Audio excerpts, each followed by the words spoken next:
تقی عثمانی صاحب فرماتے ہیں کہ یعنی مجھ پہ ذمہ داری نہیں ڈالی گئی کہ میں تم میں سے ہر شخص کو زبردستی مسلمان کر کے کفر کے نقصان سے بچاؤں. میرا کام سمجھا دینا، ماننا نہ ماننا تمہارا کام ہے. کہ یہاں بھی فرمایا اندھا اپنا ہی نقصان کرتا ہے، کیونکہ آخر گمراہی کا اسی پر اثر پڑتا ہے نا. جیسے ارشاد ہے کہ آنکھیں اندھی نہیں ہوتی بلکہ سینوں کے اندر دل اندھے ہوتے ہیں. اس آیت کی روشنی میں پیغمبر سمیت کوئی بھی اللہ کو دیکھنے پر قادر نہیں ہے.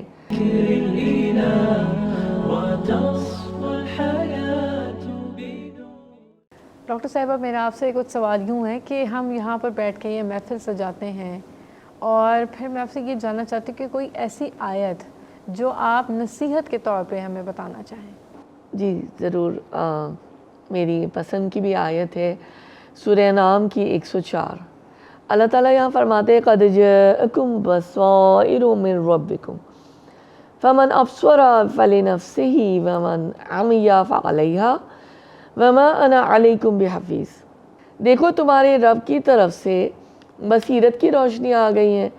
اب جو بینائی سے کام لے گا وہ اپنا ہی بھلا کرے گا، اور جو اندھا بنا رہے گا وہ خود نقصان اٹھائے گا. میں تم پر کوئی پاسبان نہیں ہوں.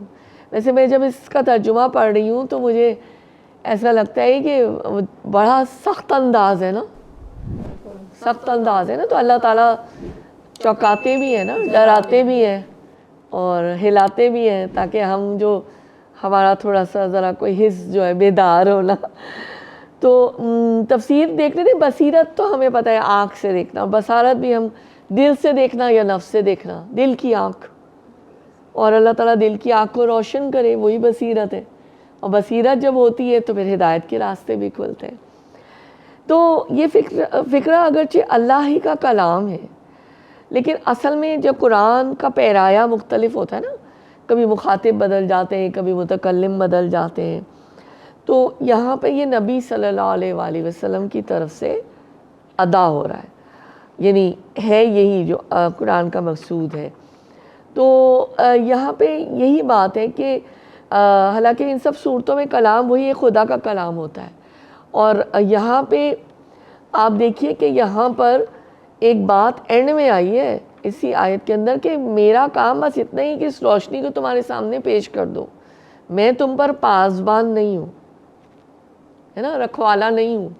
یا ایک جگہ اور آتا ہے میں کوئی حوالے دار نہیں ہوں یا میں کوئی انسپیکٹر نہیں ہوں.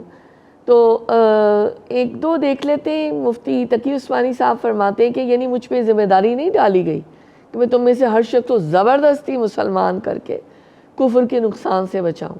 میرا کام سمجھا دینا، ماننا نہ ماننا تمہارا کام ہے. تفسیر ابن کثیر، وہی بڑی محبوب تفسیر ہے میری، فرماتے ہیں یہاں پر کہ یہاں بھی فرمایا اندھا اپنا ہی نقصان کرتا ہے، کیونکہ آخر گمراہی کا اسی پر اثر پڑتا ہے نا. جیسے ارشاد ہے کہ آنکھیں اندھی نہیں ہوتی بلکہ سینوں کے اندر دل اندھے ہوتے ہیں. یہ سورہ حج کی 46 آیت ہے. حدیث پاک سے دیکھ لیتے ہیں. حضرت عائشہ رضی اللہ تعالیٰ عنہ بھی اس آیت سے استدلال کرتے ہوئے فرماتی تھی کہ جس شخص نے بھی دعویٰ کیا کہ نبی صلی اللہ علیہ وآلہ وسلم نے شب معراج میں اللہ تعالیٰ کی زیارت کی ہے، اس نے قطعاً جھوٹ بولا ہے. صحیح بخاری تفسیر، یہ صحیح بخاری کی حدیث میں نے آپ کے سامنے پڑھی ہے، تفسیر سورہ انعام کی ہے. کیونکہ اس آیت کے روح سے، اس آیت کی روشنی میں پیغمبر سمیت کوئی بھی اللہ کو دیکھنے پر قادر نہیں ہے. البتہ آخرت کی زندگی میں یہ دیدار ممکن ہوگا.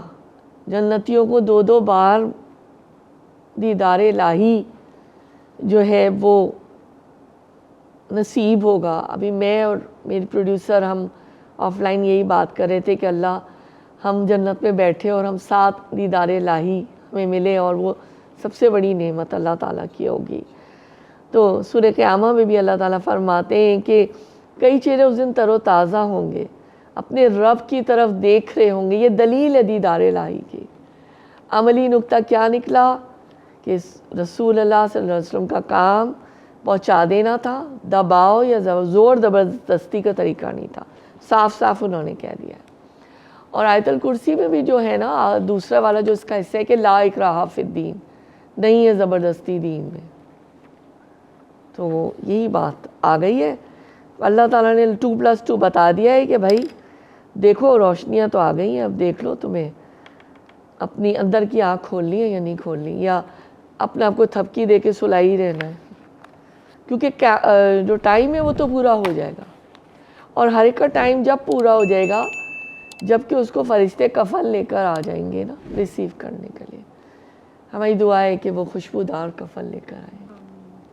جمال الوجود بذكر الإله